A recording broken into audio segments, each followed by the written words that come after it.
Ce vendredi, l'INSEE annonce que le nombre de décès de 2020 est supérieur de 9% à celui de 2019, soit 54 000 décès supplémentaires. Certains affirment que l'INSEE s'attendait à seulement 10 000 décès supplémentaires et que donc c'est là une preuve irréfutable que l'année 2020 a été une hécatombe historique liée à la maladie de la Covid-19. Ce qu'on va voir dans cette vidéo, c'est de quelle manière on peut estimer le nombre de décès d'une année sur l'autre. On verra d'où vient cette estimation de 10 000 décès supplémentaires par rapport à 2019 et on verra que si on regarde juste un petit peu plus en arrière, 50 000 décès supplémentaires, c'était tout à fait prévisible. Encore une fois, tout ça vient de l'effet du baby-boom mixé avec les périodes épidémiques de 2020 qui sont juste au niveau des méchantes années qu'on voit d'habitude.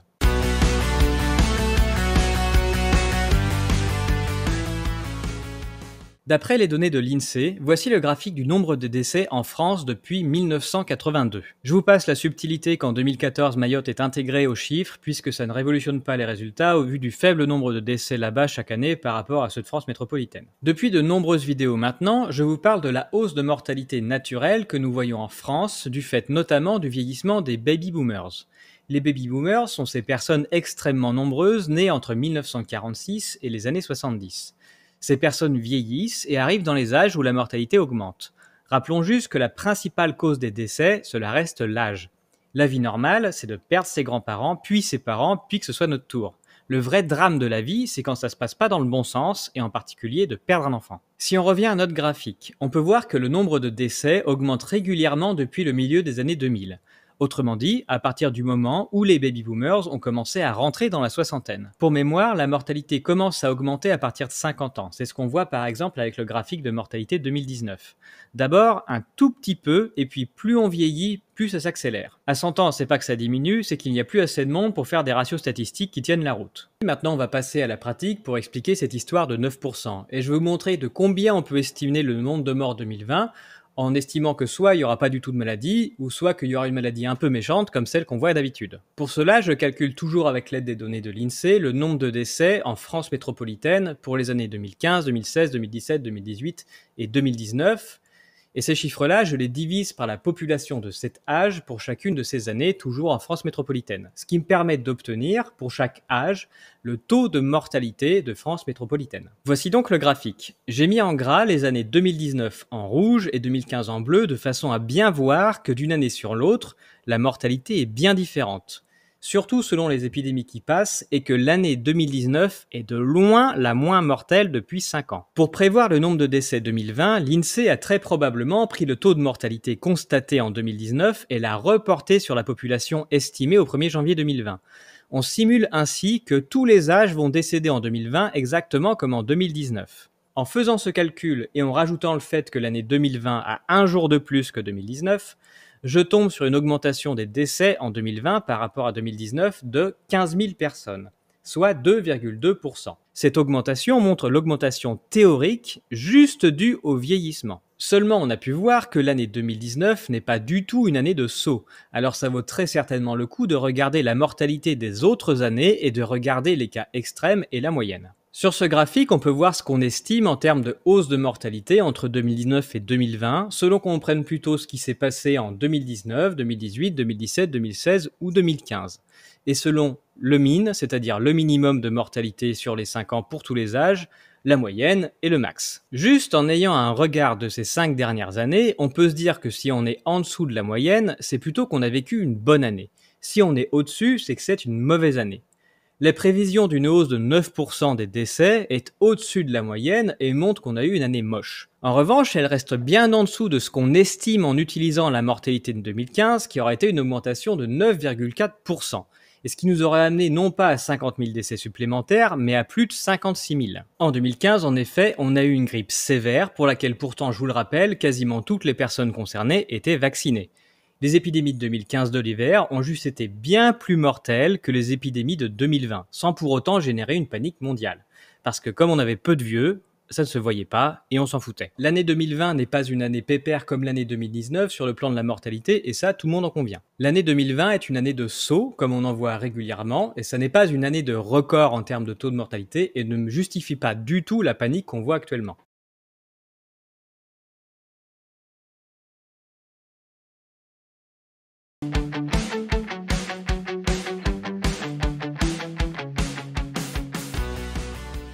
Sans plus attendre, voici un graphique qui présente le nombre de décès des moins de 50 ans pour les années 2015, 2016, 2017, 2018, 2019 et 2020. Vous pouvez constater qu'en France, il décède environ 100 personnes de moins de 50 ans tous les jours, toute l'année, et que les maladies hivernales n'ont absolument aucun impact sur leur mortalité.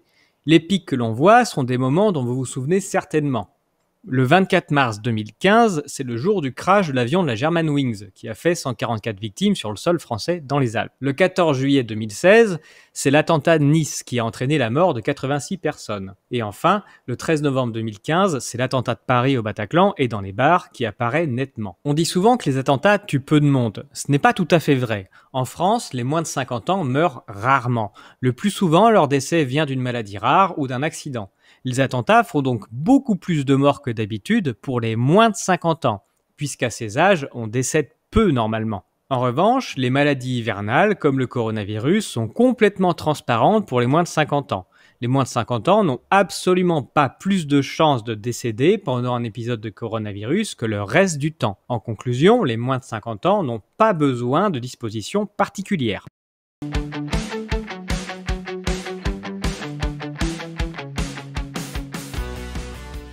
Pour revenir à notre analyse, on a pu voir que les personnes de moins de 50 ans ne mourraient pas du tout plus avec le coronavirus que sans. Quand on regarde la mortalité des Français âge par âge, on peut voir que la mortalité commence à augmenter légèrement à partir de 50 ans.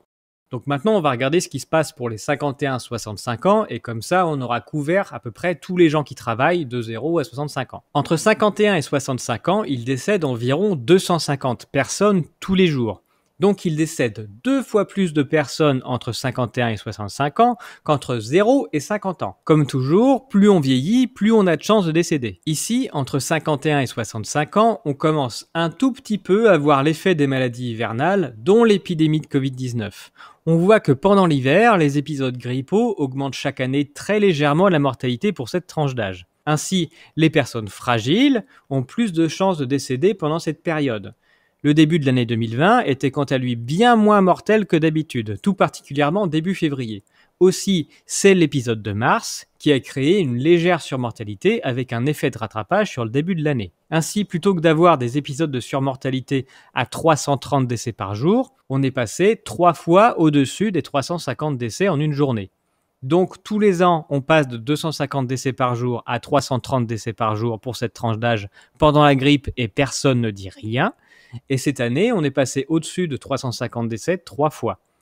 Autrement dit, pour les 51-65 ans, cet épisode de mars a été très légèrement plus mortel qu'une grippe. Pour l'épisode de Toussaint, autant dire qu'on ne voit absolument rien. Donc, entre 51 et 65 ans, il ne s'est pas passé grand-chose. À la rigueur, on pourrait comprendre des précautions prises par des personnes fragiles. En revanche, on peut se demander pourquoi on n'en prend pas plus tous les hivers, puisqu'on sait que la mortalité augmente tous les hivers en période grippale pour cette tranche d'âge. Est-ce que 330 décès par jour, c'est normal, et 350, c'est insupportable ?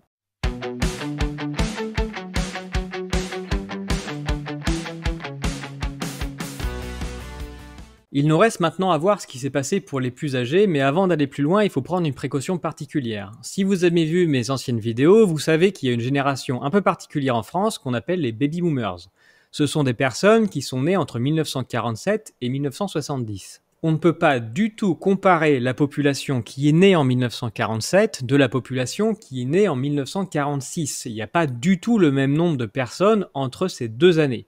Et donc en 2020, on ne peut pas du tout comparer ce qui se passe pour les personnes de 73 ans de ce qui se passe pour les personnes de 74 ans. De la même manière, on ne peut pas du tout comparer ce qui se passe pour les personnes de 73 ans en 2020 de ce qui s'est passé pour les personnes de 73 ans en 2019, parce qu'il n'y en a pas du tout le même nombre dans les deux cas. Si on regarde le nombre de décès en 2020 par âge, on voit une cassure à 74 ans. Ça ne veut pas dire que les personnes de 74 ans ont moins de chances de décéder que les personnes de 73 ans, ça veut juste dire que les personnes de 73 ans sont beaucoup plus nombreuses que les personnes de 74 ans en 2020. De la même manière, en 2019, la cassure se fait à 72 ans, en 2018 à 71 ans, etc. Donc comme je compare les années de 2015 à 2020, j'ai un problème de comparaison entre 66 et 73 ans. Donc si on fait le graphique des décès entre 66 et 73 ans, on a l'impression que l'épisode de mars de Covid-19 a fait beaucoup de décès, mais c'est surtout l'effet de ce que je viens d'expliquer. En fait, ce qu'on voit, c'est que la courbe des décès de 2020 est plus élevée que 2019, qui est plus élevée que 2018, etc. Donc si on vous fait un focus qui compare les décès à ces âges, c'est juste de l'arnaque. C'est l'effet nombre qui joue. Pour bien comparer les décès, il faut enlever ces tranches d'âge qui posent problème. On ne peut pas comparer des choux et des carottes, et donc on ne peut pas comparer les différentes années entre elles sur ces tranches d'âge, puisque ça n'est pas du tout la même population.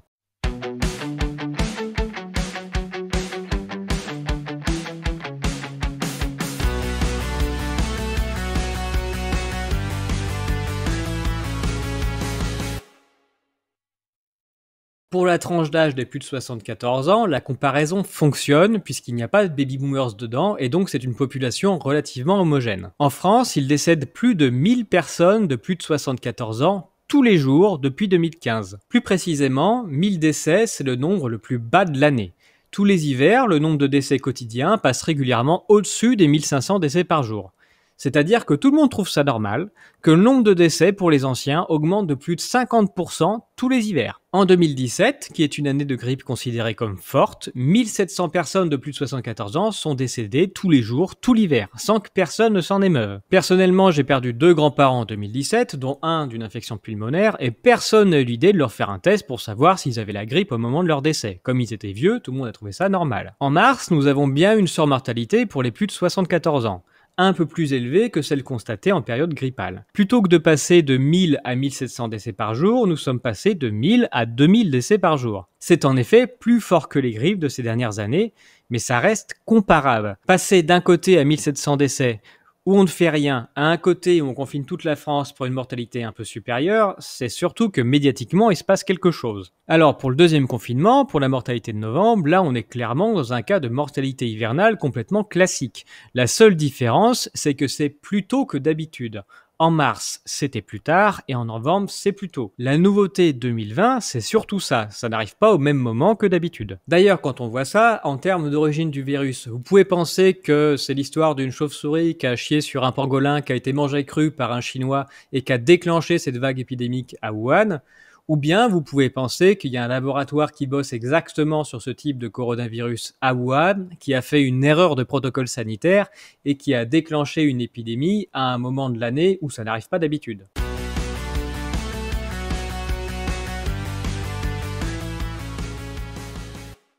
Donc on vient de voir finalement que la mortalité n'a pas du tout augmenté pour les moins de 50 ans, qu'elle a augmenté de façon infinitésimale pour les 51-65 ans, et qu'elle a en effet un peu augmenté pour les plus de 74 ans. On entend souvent l'argument qui consiste à dire « oui, mais si on n'avait pas fait tout ça, on ne sait pas ce qui se serait passé ».